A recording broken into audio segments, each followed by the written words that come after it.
Our team is broken. On Tuesday night, the Canucks marched into Pittsburgh for the fourth game of their 5-game road trip early in the season. They'd won the first 3 games of this road trip with some very gutsy performances. Unfortunately, the third game in that win streak was not without its sacrifices. The Canucks lost Philip Hedl, Jonathan Lekermacki, and Teddy Bluger all in the same game, meaning going into this game against Pittsburgh, we were missing those 3 guys, Brock Besser, who's out for personal reasons, Niels Höglander, Derek Forbert, and then also Guillaume Brisebois, though I don't know if we'd use him anyway. And, for the 7th game in the season, that's not great. There were quite a lot of lineup changes. Niels Oman and Joseph Labate were called up into the Canucks lineup. Labate hadn't played a game for the Canucks since 2016-17. He was drafted by them in 2011. And tonight he played his 20th career NHL game at the age of 32. It's a pretty cool story. Elsewhere in the lineup, the Abbotsford line was still together, the Bain, Sass, and Carlson line. There was Kane with Ratu and Sherwood. That was our second line.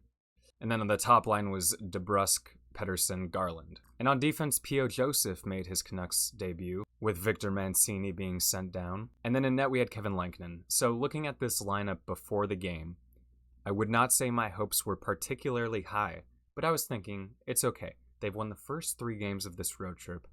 As long as they can make this a tight contest enough, make it not atrocious, I can maybe stomach a loss. But what did they do? They made it atrocious. It started off very well.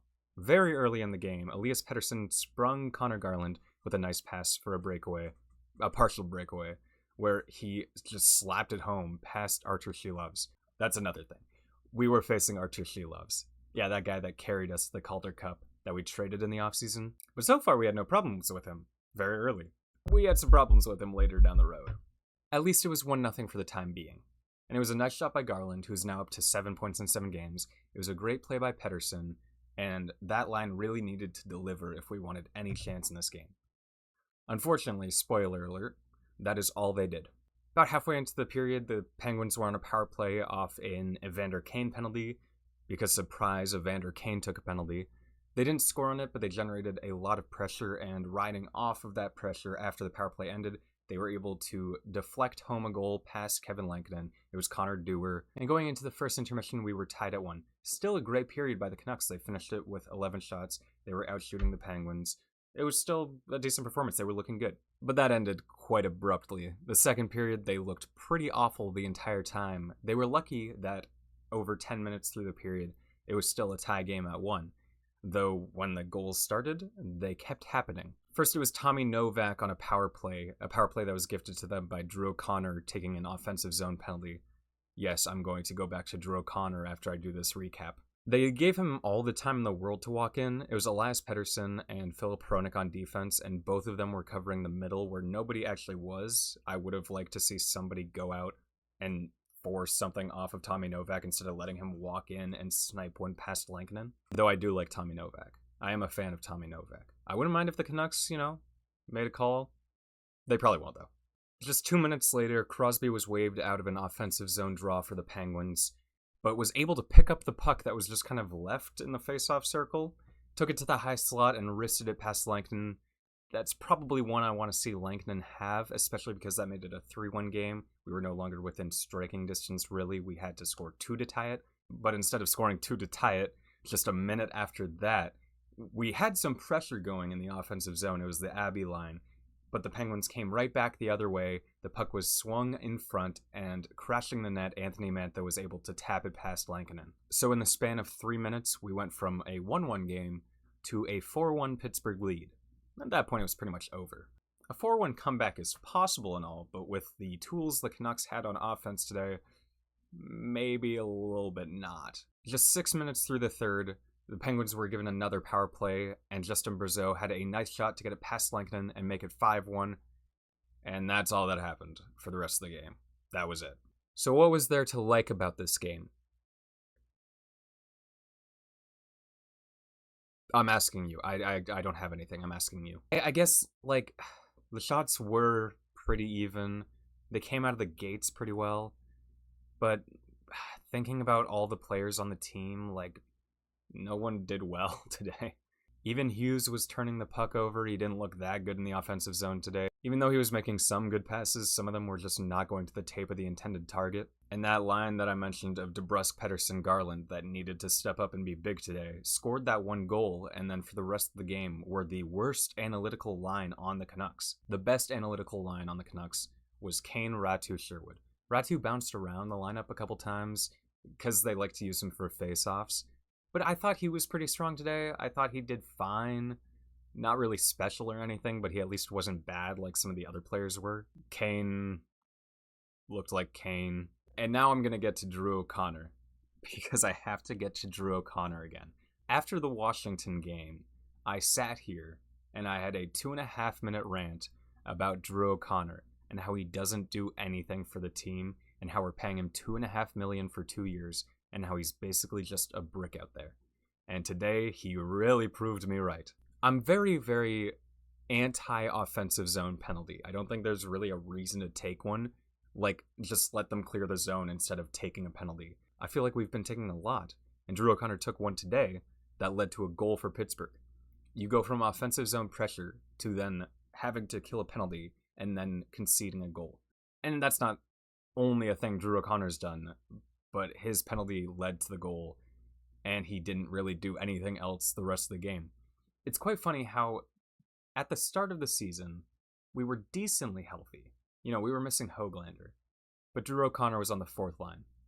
And since then, we've lost 4 more guys on forward, and Drew O'Connor is still on the fourth line. He just does nothing out there. He looks like he doesn't know how to play hockey. This is sounding really mean, and I'm sure he's a good guy. I don't want to attack him as a person. That's why I feel bad doing this. This is why I don't feel bad doing it about Evander Kane.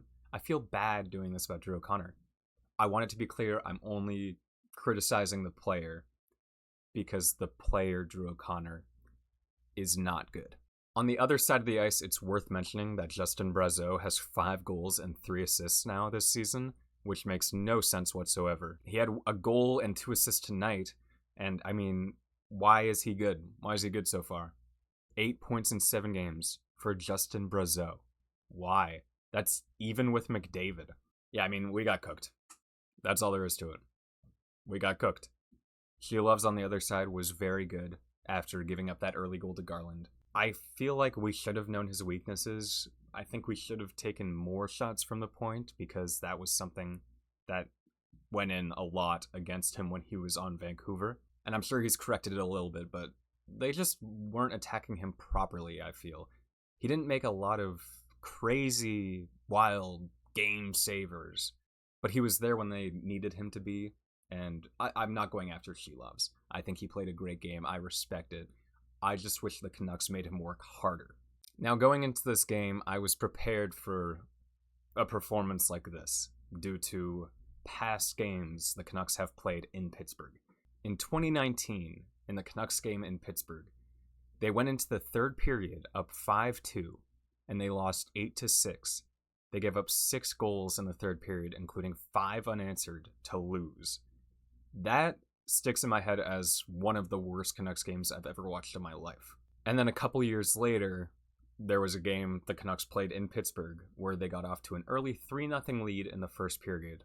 And by the end of the first period, the score was 3-3, and they lost that game. It's genuinely impressive to build a 3-goal lead in one period and also blow that 3-goal lead in the same period.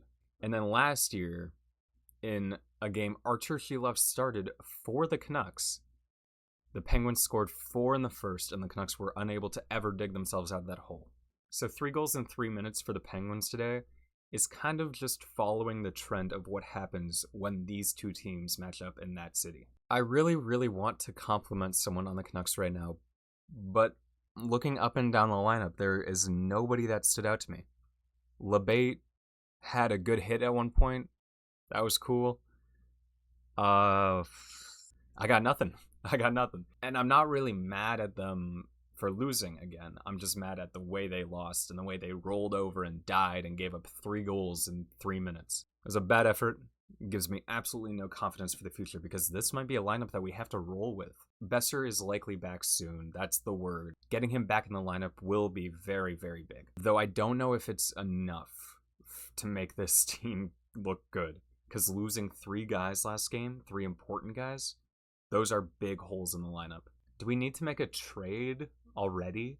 7 games through? I mean, our center depth right now is Elias Pettersson, which is cool. He's been doing well. And then Arturs, Max Sasson, and Nils Oman.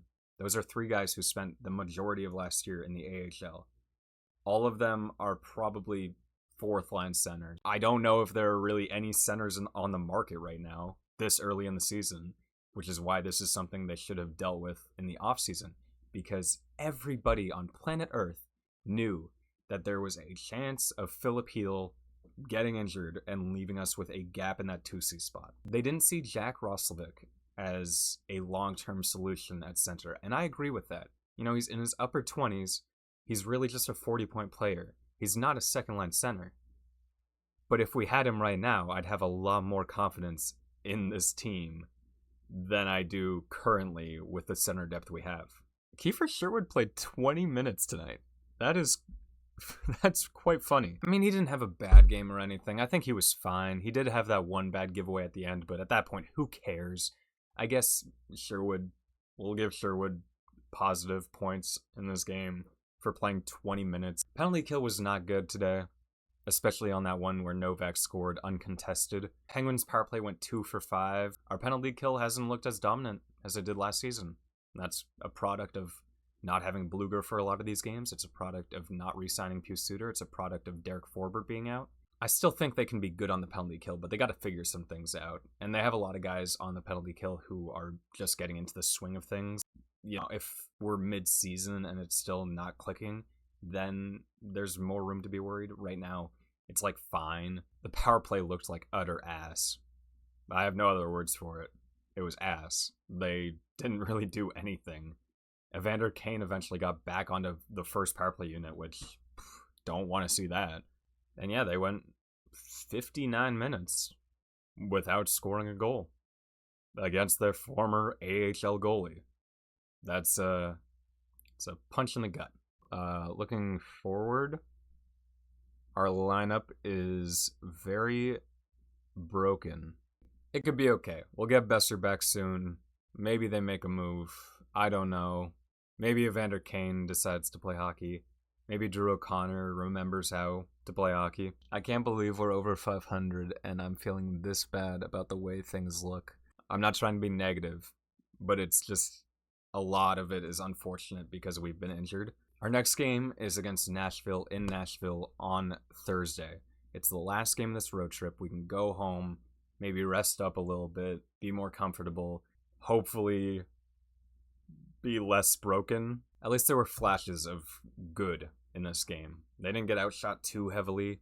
Lankinen didn't do a great job, though. And it's fine. I mean, 3-1 on the road trip so far. It's really fine. It's just more not loving the injury stuff. What do you think of this game, though? Did I miss anything?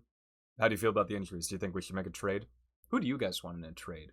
I don't even know who would be available right now. We've kind of dug ourselves into a hole. Like, if Roslovic held out just a little bit longer for us to lose Philip Hedl, I bet the Canucks would be calling him up right now. But instead, he's on Edmonton, who doesn't really need him. Okay, well, I was wrong about Evander Kane scoring. I don't know why I predicted that. That was fucking stupid of me. I don't know why I thought Evander Kane would fucking do something. I want a chance to make up for that. I know I said I was only going to do this if he actually scored, but I'm going to do it anyway. I say next game, we are getting a goal from Arturs. I believe in him. He's my guy. And this time it's not stupid because I believe in him. I don't believe in Evander Kane. That was stupid. I shouldn't have done that. Okay, that's going to be it. Goodbye.